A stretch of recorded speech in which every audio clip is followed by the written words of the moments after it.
Episode number 314 of the Beyond Social Media Show, the podcast for all of you marketing, advertising, public relations, and communications professionals. You can find us by searching for Beyond Social Media Show. We are recording live on YouTube on July 12, 2020. A ton of things to talk about this week, as we always have, including the geopolitical internet, video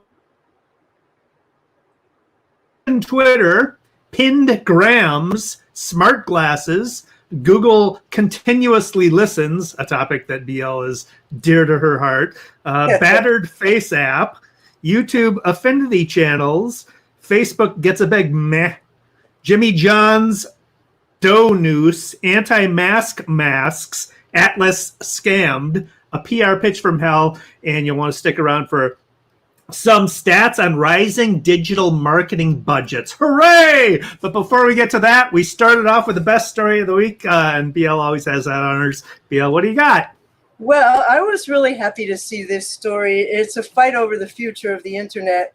It's a fight that WhatsApp, Facebook, Google, and Twitter are having with the Chinese government, and they are suspending the processing of the Chinese government's request for user data from Hong Kong.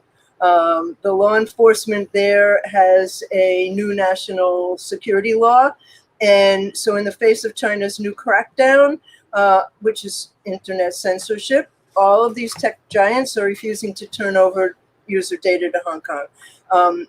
These moves have put U.S. technology titans in a potential collision course with Beijing after China fast-tracked it. All of a sudden, this came up.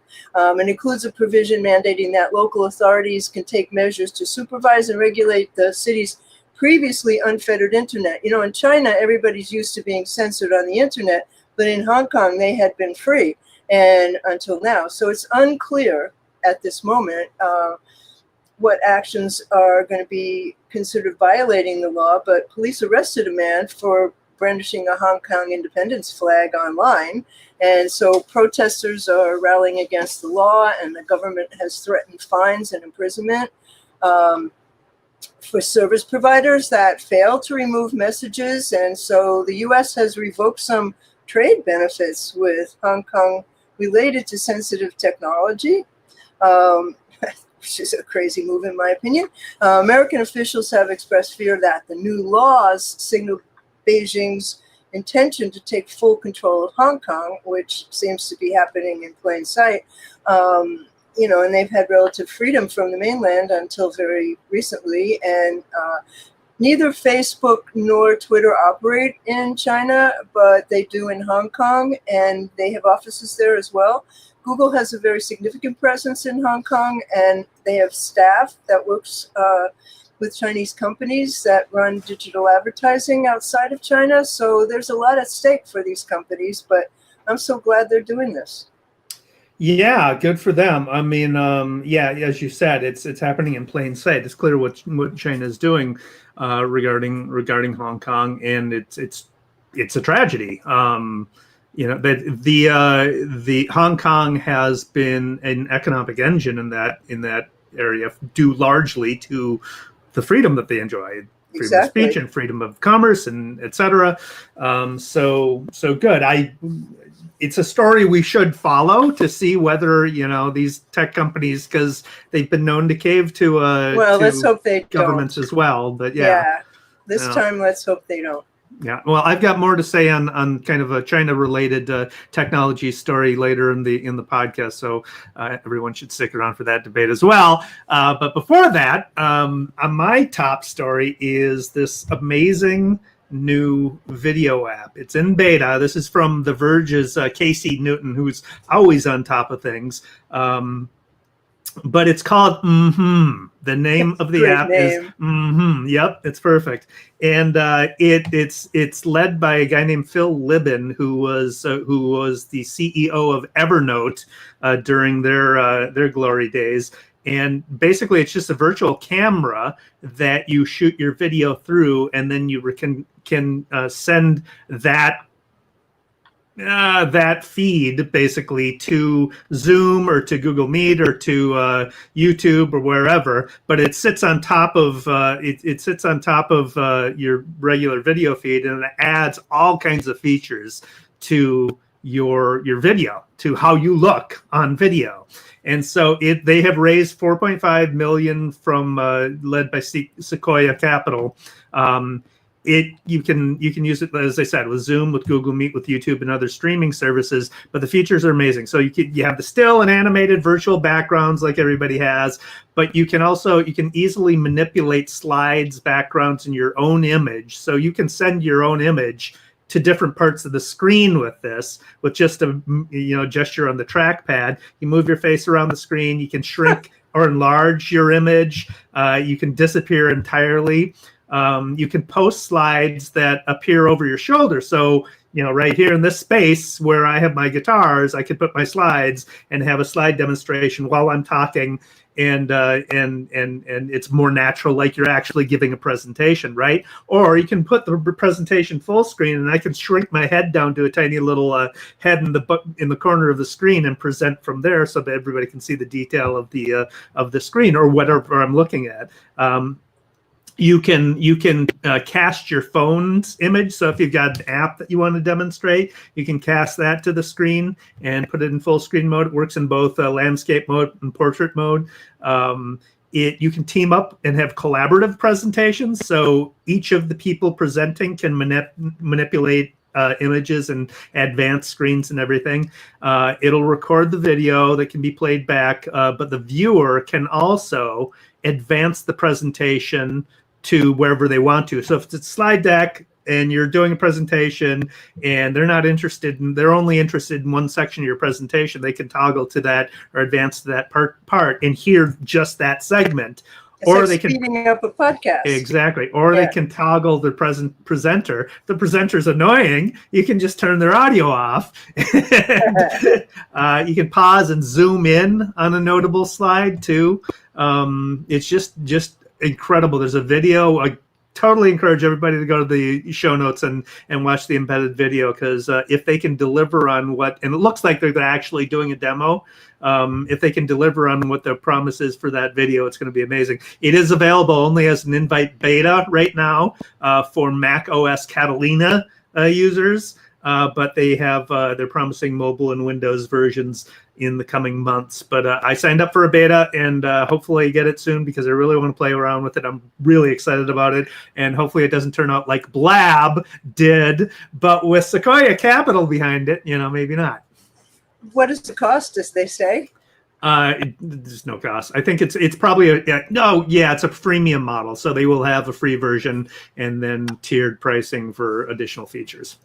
I was on a call just the other day with a platform that I can't remember the name of, that has Zoom as it's on top of Zoom as well. I can't remember what it was called, but it didn't have things as cool as what you're talking about. This is awesome. Very cool. Yes.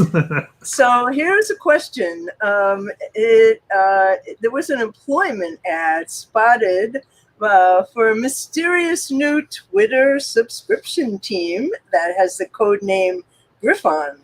And this is from a Verge story by Tom Warren. And Twitter appears to be working on a subscription platform. There was a job listing that reveals that Twitter has this new internal team, Griffon, that's, quote, building a subscription platform. They later changed that ad, actually, but they're currently recruiting engineers to join this subscription team. Employees, it said, will collaborate closely with the company's payments team, which means that it will, of course, not be free. Twitter generates the vast majority of its revenue through ad sales and data licensing, and a subscription service could provide exclusive content for us in exchange for a monthly fee, which, frankly, I would gladly pay.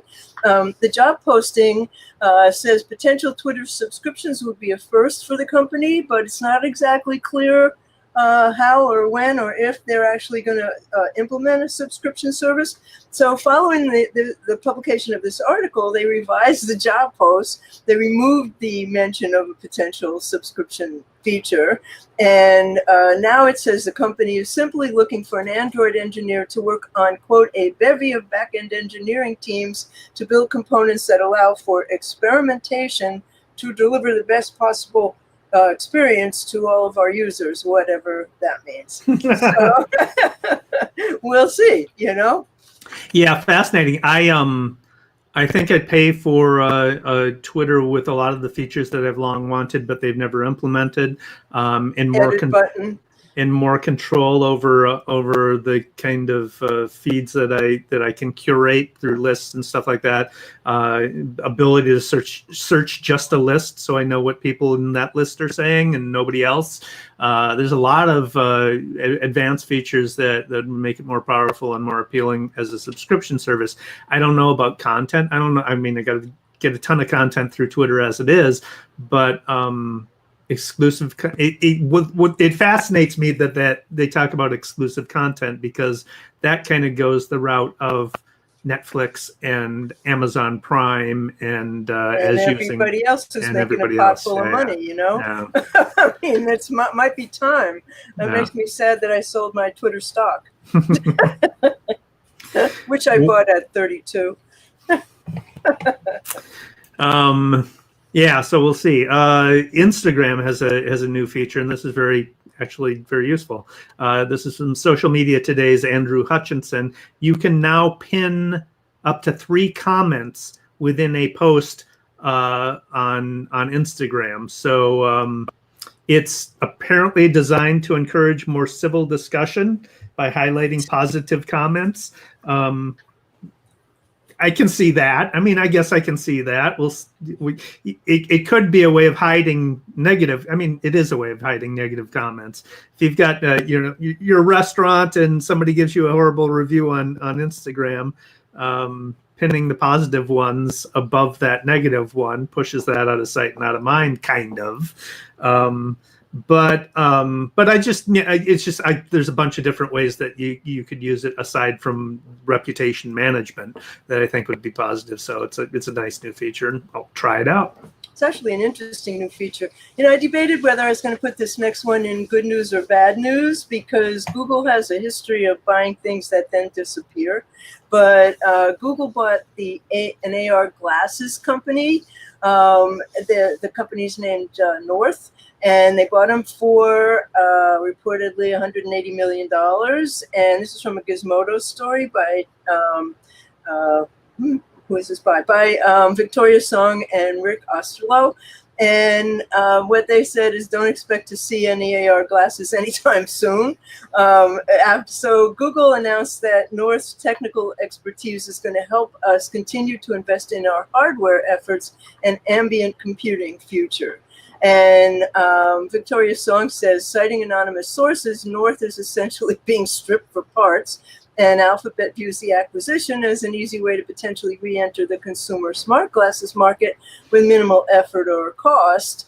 But part of the problem is that the company North botched the rollout of their glasses that were called focals. And Globe and Mail subscribers, a subscribers-only story, reports that they struggle to fit Asian and Black customers' faces because their facial structures didn't always match the sizes that North made available. And there were problems fitting people with longer eyelashes. And that's a problem with glasses. And the company had issues quickly fitting the glasses with prescription lenses. So apparently unnamed sources are saying executives were aware of the problems, and they thought that about 20% of people simply couldn't wear focals. But North Focals had other problems, similar to those faced by everybody else who tries to make consumer smart glasses. Your experience was famous, Dave, but focals by North were notable because they targeted consumers when most companies had pivoted their AR expertise toward enterprise. So in the last few months, there have been a lot of rumors that Apple is gearing up with its own AR smart glasses sometime in 2023. And I'm quite certain that if they do that, they will be great.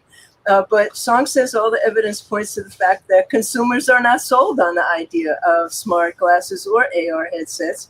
And just last week, for example, Bose announced that they were shutting down the Bose AR division. Now, like North, they launched Bose frames. Those were smart sunglasses in 2019. Magic Leap floundered when they had disappointing sales of their first generation headset. They laid off half their workforce in April, and they have confirmed that they're heading toward an enterprise-first strategy. So long story short, news of an impending North sale seems right on track with the fate of other consumer-facing AR glasses. However, in the enterprise situation, in factories and in large companies, those AR glasses are already in use. And so there's a huge market there, and I guess they're right to go in that direction. But I personally would like a pair of AR glasses that, were just like sunglasses and that worked. Yeah, we'll get there eventually, I think. Going from Google Glass, which like the fashion sense of Google is they don't have one, so that was a problem. To spectacles with Snapchat, which actually look you like got those, didn't you? Yeah, and they're great. Yeah. They just look like normal sunglasses. And I think we'll get there. It's just I think they're right to focus on industry and figure out use cases for specific instances like firefighting, or what we covered that a couple of episodes ago, and then figure out because you can then just you have a very narrow use case for using them. You can figure out what the problems are around that in a much limited sense than everybody's problems, right? Yeah, I know, for example, that in Epson factories, they have been using AR glasses for several years. So, I don't know what other companies or industries are using them. I just know that they really help their manufacturing and technology development. So, yeah, enterprise will come before us peasants. Yeah. This next story, you're gonna love this next story, BL. This is about Google Assistant and Google Home. This is from VentureBeat's Kyle Wiggers, who reports that they've announced some tools for their developer partners who are developing for Google Assistant, which is obviously the voice platform for the smartphone, as well as it powers the smart speakers. It's used by over 500 million people monthly in 30 languages across 90 countries. One of the features that they announced is something called continuous match mode, which allows Google Assistant to respond immediately to a user's speech, which by recognizing specific words and phrases. It's rolling out in the next few months. It recognizes specific words that developers define. So when you're developing an app for Google Home, you would set these specific words or phrases as basically alerts for Google Assistant. Which means that it's always listening, right? Well, that's exactly why it's not in my house. But then Mike will announce that it will remain enabled, so users don't have to employ additional prompts.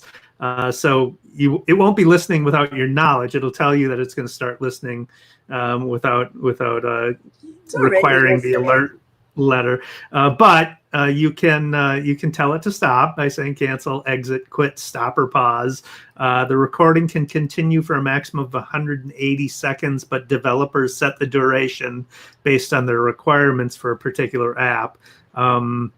And the continuous match mode respects account level privacy settings. So the privacy settings you set in your Google Home, it's going to respect, which it should. But it got me to think. I mean, this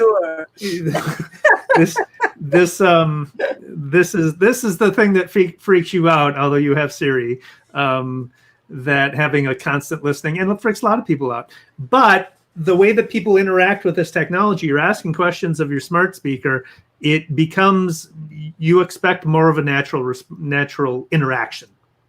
And in order for that to happen, and people are going to want this, because like, no, I'm not. Google gives me, when I ask Google a question, it gives me an answer and I say thank you, and it doesn't respond. That's annoying.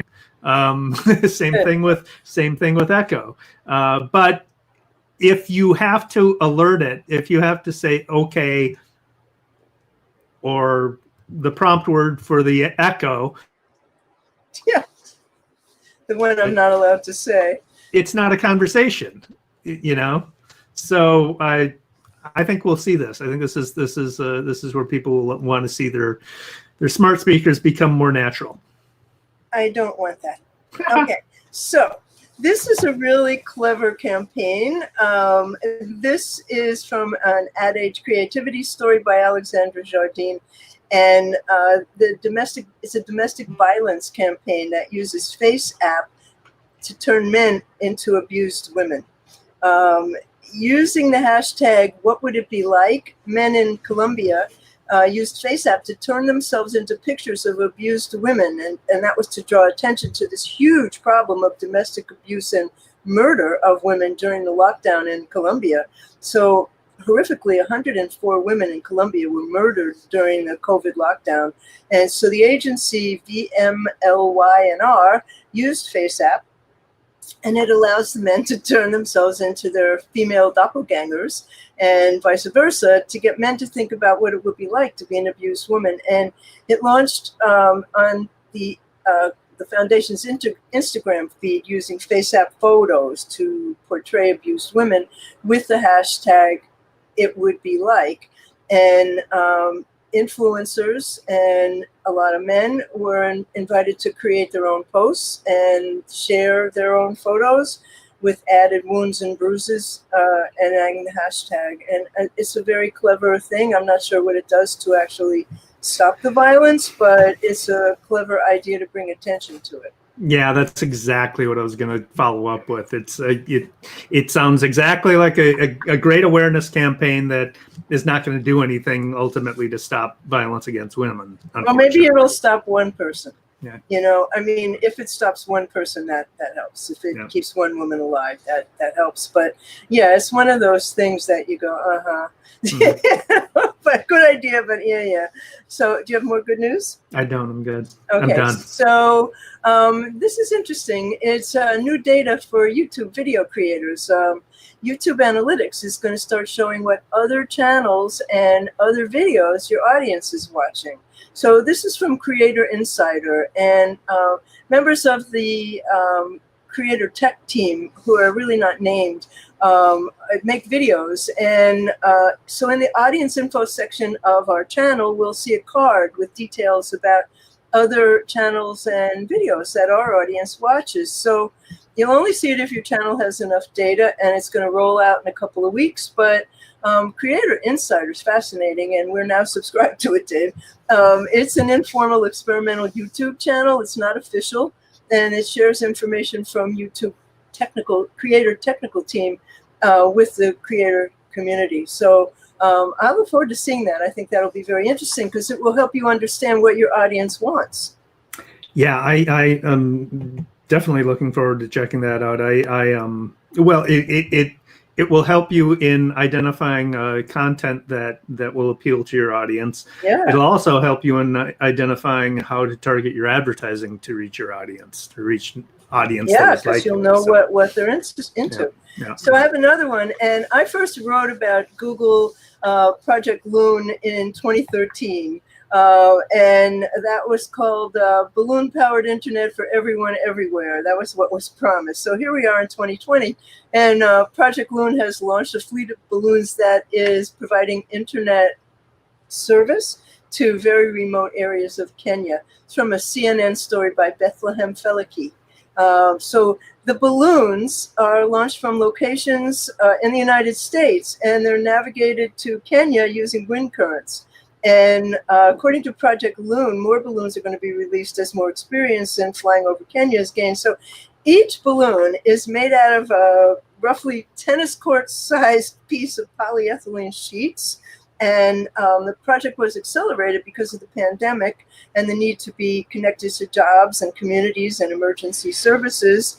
And so the project is using a fleet of 35 or more balloons floating 20 kilometers above the ground. They're in constant motion in the stratosphere, and they provide 4G LTE service spanning 50,000 square kilometers across central and western Kenya. It's really a fantastic project. Facebook is experimenting with similar technology, but Google seems to beat them to it.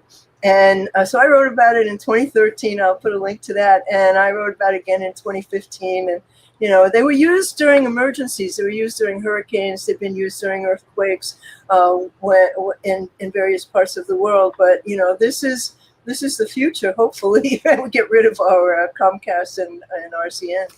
Yeah, I was just going to say, it would be nice if they would put a balloon over my house, because I'd like sure some competition. Yeah. We don't have any in the United States.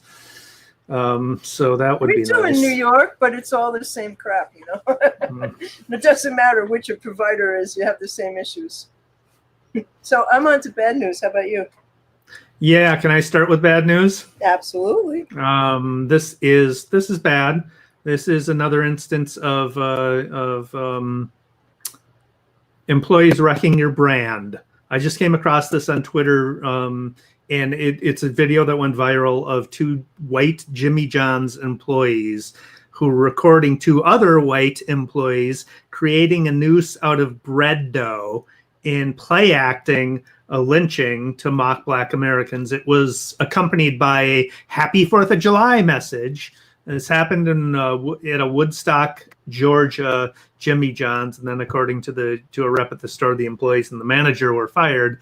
But, you know, I'm sure Jimmy John's, as big as it is, has sensitivity training of some type, or cultural training of some type. And, you know, I guess this is going to happen when we have there's two types of racists. There's clueless racists, and there's deliberate malignant racists, and this is the latter kind. Well, and I don't know what you can do about that. Jimmy John himself is a hunter of exotic animals, and he's got pictures posted of himself with the murdered elephant. He is no longer associated with the company, though. He sold out his whatever. shares. I'm not surprised to hear that happened in that company, and it's disgusting. So I don't know if you remember True Blood, the vampire show. I loved it. I loved True Blood. So when the vampires wanted to sort of hypnotize somebody or have them not remember what was said, what they did was they glamored them. So this is what Mark Zuckerberg tried to do last week to representatives of the NAACP, the ADL, and other human rights groups. And so when they left, they said that nothing got done at the summit. And this is from an Ad Age article by Garrett Sloan. And it really, Zuckerberg reminded me of glamoring. What Derek Johnson, the president of the NAACP, said, what we received was the very same thing we entered into the meeting with, nothing. So the NAACP, the Anti-Defamation League, Color of Change, and Free Press had a video conference call with media involved after meeting with Zuckerberg and other Facebook executives, and the organizations organized a boycott of Facebook advertising for the month of July, and they claim about 1,000 brands and entities are on board. And, you know, Facebook has 8 million advertisers, so no one boycott or big boycott has huge impact on their bottom line, but it definitely has an impact on their reputation. So Facebook says it already catches 89% of all hate speech, though through artificial intelligence, but even with claims like that, the civil rights organizations want more clarity in what Facebook defines as hate speech and more oversight on how it monitors this activity. So Facebook's got it's a cesspool, and it's got a long way to go, and they don't appear to be taking this responsibility seriously enough. Well, it's the same playbook he's always had. It's just wait for another story to come along, do nothing, or do very little. Do some surface level things to make it seem like you're doing something, and then say we have to do better. You have to say we know we have to do better. You have to be like very, yes, we understand we must do better, and then do nothing. Yeah, this Facebook, this advertising boycott, I agree that, it's a drop in the bucket, but there are big names and there are a lot of them that have joined this boycott. So More than 1,000. There's serious PR damage that's being done. Yeah. So, that is, the pressure needs to be kept up but I am eternally skeptical that anything significant will change as long as Zuckerberg is in charge of that company. Facebook's down today, by the way. Yeah. So what you got? This is great. I don't know. It's not so great. It's in worse, but there's a reason why I chuckle. This is from, I found this via Stephanie Kelton on Twitter. The Ayn Rand Institute, that place of libertarian, I don't know, thought, quote unquote, received a PPP loan of between $350,000 and $1 million. So that went viral on last week on Twitter.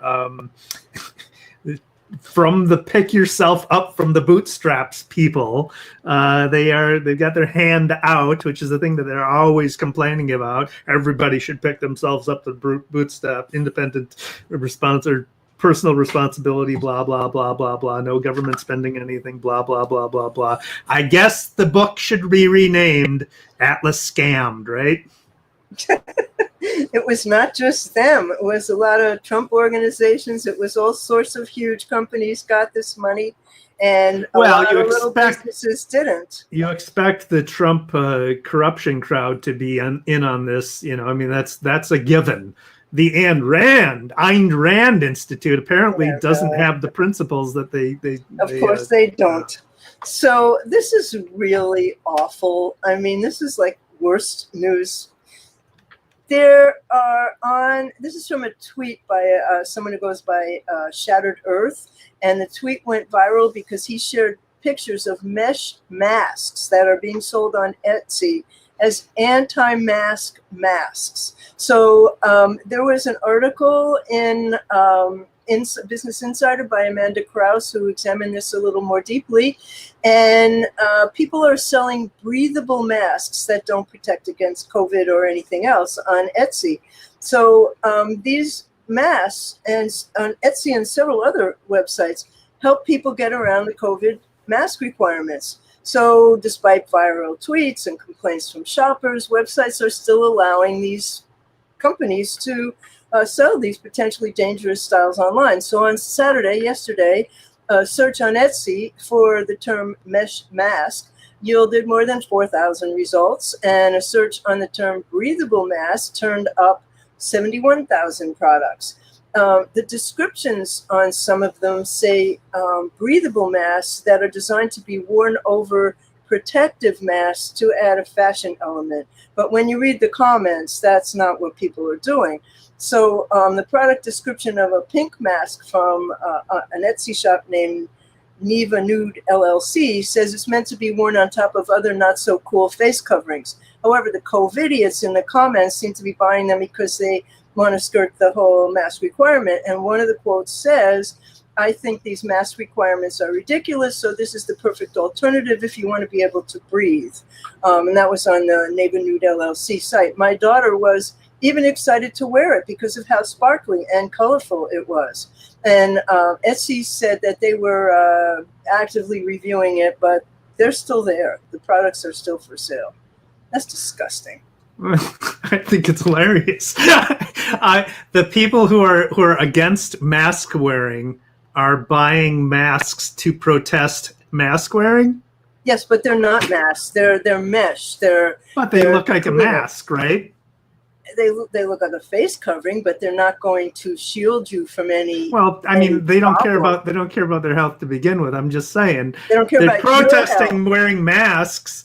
So they're going to wear a mask to protest wearing masks? That's not funny. I mean, a young man, a 30-year-old guy in Texas, right before he died, he said, "I was wrong. I thought the virus wasn't I get real." it, but... And then he died. I mean, these people are idiots. They're idiots. Yeah, speaking of idiots... oh, yeah, that's a good one. I got another PR pitch from hell. And this was, I'll just read it. It's pitch. The subject line is pitch. Let's collaborate on content. And it reads, "Hi, I was surfing MinnesotaVikingsChat.com, and I really liked your content strategy. At Career Karma," notice I'm mentioning the name this time.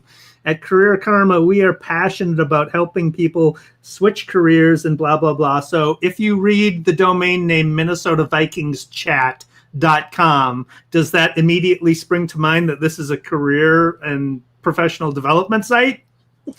No. So they pitched all kinds of stories to me. Here's a list of possible topics, none of which had anything to do with the Minnesota Vikings or professional football. I'll put a screen grab on the show notes so people can look at this ridiculousness. But I have a category of it on my blog. I mean, yeah, PR pitches from hell, emails from hell. You know, some of them are 20 years old and they're still coming. Every week they're coming. That, and on LinkedIn, everybody who wants to coach you into more success. And I goodbye. So does that bring us to shiny objects? It does, yeah. So this is a cool one. This is called Ask Away, and it's an open source remote work tool. It was developed by My Planet, and it allows businesses to, in Zoom conferences, in large conferences, to easily and efficiently ask questions during these conferences that can be used alongside the conference service, Zoom, Google Hangouts, BlueJeans, etc. And attendees can upvote the questions. So what usually happens in one of these conferences is in the chat, there's all kinds of comments and a question, and then 40 comments and a question. So here it separates the questions, and users can upvote the ones that they think are important. And My Planet is actually a very interesting company, but this is open source and definitely worth a look. Cool. I have been in conferences where there's the running chat list, but they've got a separate one for Q&A too. So they're separating those two streams. But I really like the idea of having the viewers upvote the questions. Yeah. So that's a great feature. Because usually questions are repeated. Yeah. This is a story from Axios's Erica Pandy, who reports about how Microsoft is providing skills training, digital skills training, for 25 million people around the globe via LinkedIn. So Microsoft owns LinkedIn. LinkedIn scoured their data on job postings and hiring trends and identified the top 10 most in-demand jobs post-pandemic. And they created out of that free LinkedIn learning paths for those types of jobs. So they are, you can become a software developer. There's a learning path for that. Become a sales rep, become a project manager, IT administrator, a customer service specialist, a digital marketing specialist, IT support, data analyst, financial analyst, graphic designer. Those are the top 10. And they've got free learning paths for each of those. LinkedIn is also sharing, they've got a free real-time labor market data and skills insights for policymakers, for governments, business leaders to understand what's going on in their local markets. So you can find out what companies are hiring, the top jobs that companies are hiring for, the trending skills for those jobs. And they have an interactive tool that you can use. It's at linkedin.com/workforce. The data is available for 180 countries and regions. So there's 150 plus cities, 30 plus countries. You can search by country or region and download the data sets as well. So it's pretty cool. That's fabulous. This is pretty cool also. This is, you can Netflix and plant trees. So, plant trees and chill. So you can watch Netflix, and this company called Plantyflix helps you plant trees each month while you're watching your favorite films and TV shows. It's super affordable, starting at $1 a month, and you plant a few trees. And if you're not ready to sign up, they'll plant trees for tweets and retweets. So I tweeted one today, and I hope people will retweet it so we can plant more trees. I'll put a link to it in the show notes. Isn't that cool? It is. How do you know that your trees were planted, though? They show pictures on their site. I can do that. I can collect a bunch of pictures and send them to you you. cynic, you really are a contrarian. Well, I'm just saying. So are you done? You got? I got another. Okay. Product Hunt, which is such a fabulous site. They have a whole page of makers who have heroic intentions to help combat climate change. And so they have a whole page of environmentally friendly projects designed to help in the ongoing battle to save our planet that makers have launched in the last year. And so I'll put a link to the Green Tech page so that you can see what these wonderful things are. And it's just nice to know that that's what people are working on. Very cool.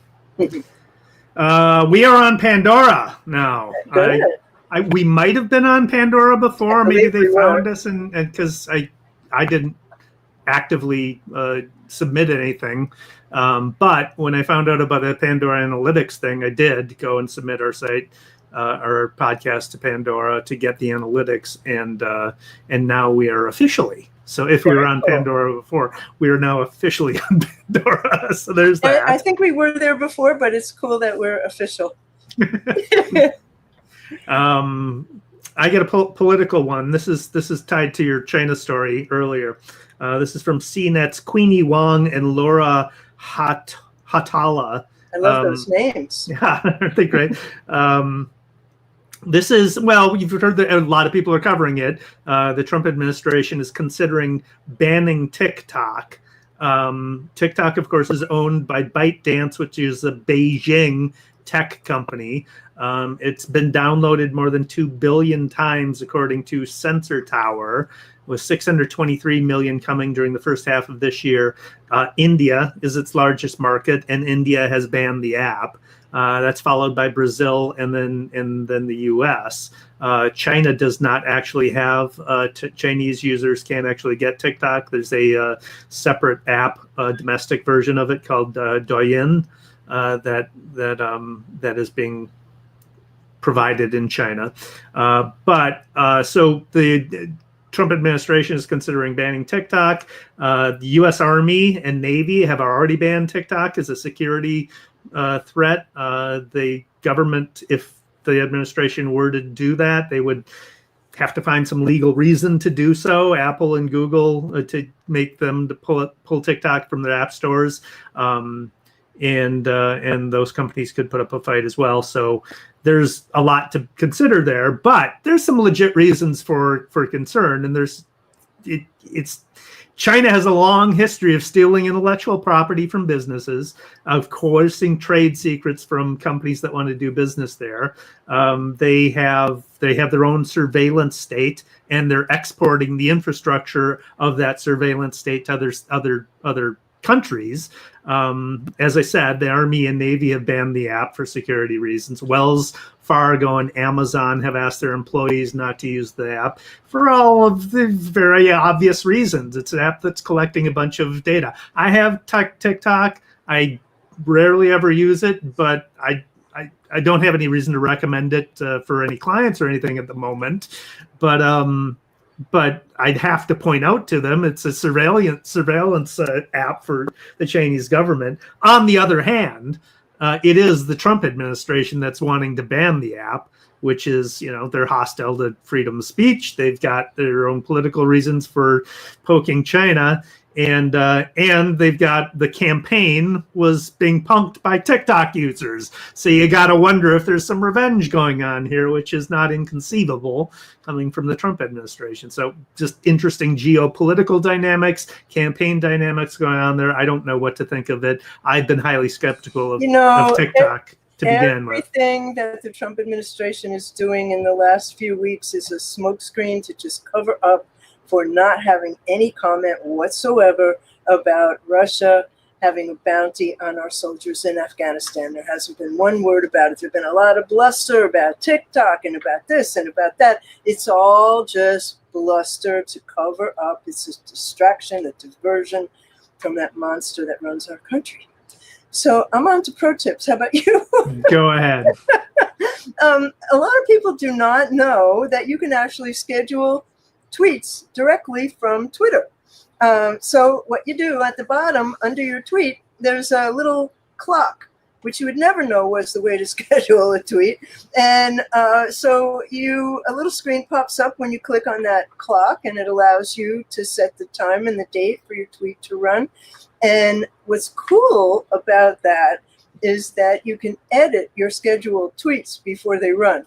I like that feature a lot, but I don't think we're going to have edit on regular Twitter anytime soon. But anyway, take a look. It's really worth knowing about. Very cool.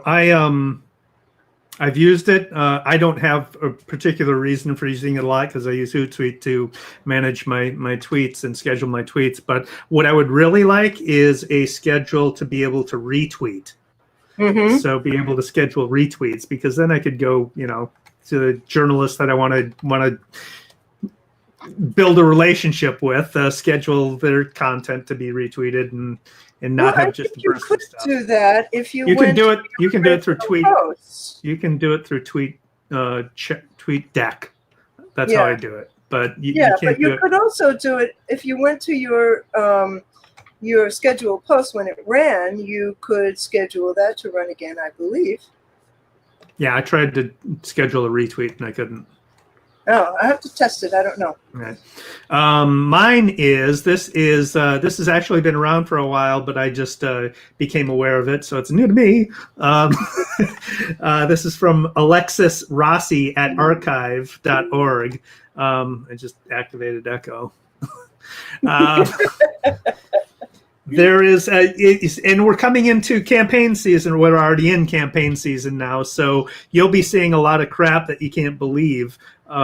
So this is a way of preserving the crap that you can't believe.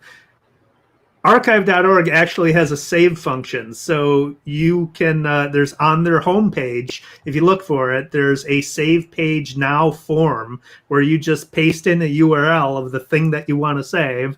So, if the candidate running in your local House race said something outrageous on Twitter, you can preserve that tweet by saving it to archive.org using this function. There's also extensions, browser extensions that do the same thing, so you don't have to go to Archive to do it. For Chrome, for Firefox, for Safari, there's an iOS and an Android app.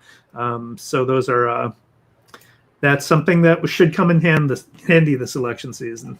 Well, this election season, I wish it was over. So that's all I have, Dave. Why don't you bring us to our weekly numbers? All right, I got one more pro tip though. This is Google My Business pro tip. I just noticed this the other day when I started typing in a brand name directly into the title bar of my Chrome browser, and I got the drop down of related searches for that, which included a thumbnail photo of the brand that I was typing in. So they're pulling that thumbnail photo from your Google My Business listing. So it's important to optimize your Google My Business listing and put in the necessary imagery there. It's another nice little branding thing that's going on with Google Chrome browser. So I'll put a screen capture in the show notes so people can see what I'm talking about. That's very cool. Yeah. And really, claiming and working on your Google My Business makes a huge difference in your search results. Oh, sure does. Yeah. And so many people just don't do it, which is fine with me. We can do it for our clients and help them. Yeah, I just went over with a client their Google Business listing that I did optimize 2 years ago. There's a bunch of new features that have been added since, but they are just, I'm not to pat myself on the back. I did the work, but the data that you get from it, just understanding how frequently people are finding you through local searches is amazing. So, good tool. So let's wrap this up. Daily numbers. This is spending data on how digital budgets will increase next year in 2021. This is from Media Post's Lori Sullivan, who reports on Gartner's 2020 to 2021 CMO spending survey. It is digital advertising for B2C marketing budgets. They're expected to grow by 78% in aggregate in 2021. And the CEOs break it out, cite specific digital or specific budgets. So 78% cite rising budgets for social in 2021, 71% for mobile, 71% for websites, 69% for SEO, 65% for partner and affiliate marketing, 64% for paid search, 63% for email marketing, 58% for offline advertising, and 57% for, wait for it, obviously, event marketing. So at the bottom of the list is event marketing. I do wonder when they did this survey, because if it was done pre-COVID, things may have changed a lot. Do you know when they did it? Yeah, it was just reported on, so I would think that was done. It was done. That's a good question, but I would think that was done recently. So I would think at least part of it would have been COVID timeframe. Yeah, because things on budgets are not looking great. So that brings us to the end of episode 314 of the Beyond Social Media Show, which we've been bringing to you weekly since 2013. And so I'm here with David Erickson. On Twitter, he's D. Erickson. On Instagram, he's D.E. Erickson. On YouTube, he's E Strategy, and he blogs at e-strategy.blog.com, which you certainly should be reading. I'm BL Achman. I am What's Next on Twitter. I blog at what'snextblog.com. On YouTube, I'm What's Next Online. I have a website, blachman.com, and Lucy the Rescue Puppy is on Instagram. Beyond Social Media Show, which you can find by just searching Beyond Social Media Show, is at beyondsocialmediashow.com, and on Twitter we are at BS Media Show. You can listen and subscribe anywhere you get your podcasts, and now including Pandora. And we'll be back next week, same time, same bat channel.